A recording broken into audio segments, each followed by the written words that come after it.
Magtutuos ang Gilas Pilipinas at Koponan ng China sa finals ng FIBA Asia Championship ngayong gabi. Ihaharap ng China ang matatangkad nila player pero ang Gilas hindi raw magpapatinag.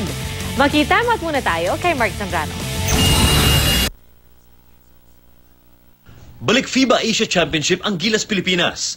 Makakasagupan nilang Koponan ng China na isa sa mga pinakamatinding kalaban sa international hardcourt. Pero walang titinag sa puso ng ating mga manlalaro. It's exciting. You know, China's been pretty prominent in Asian basketball for a while, so it's a perfect way for us to stamp our place, you know, back at the top of Asia. Nakapasok sa finals ang Gilas matapos talunin ng Japan kagabi.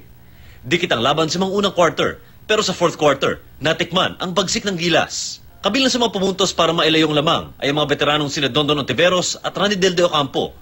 Ang final score, 81-70. Naniniwala si Coach Thomas Baldwin na may laban ng ating national team sa mga 7-footer ng China na pinungunahan ni NBA veteran Yi Tianlian. There's no question about that. We'll walk out on that court with every belief that we can win that game. This is the 12 guys that everybody doubted. They said you had no business on the national team. And guess what? We're here now. Kapag nanalo ang Gilas, sila ang kakatawan sa Asia sa 2016 Rio Olympics. Mark Zambrano, nakatutok, 24 oras.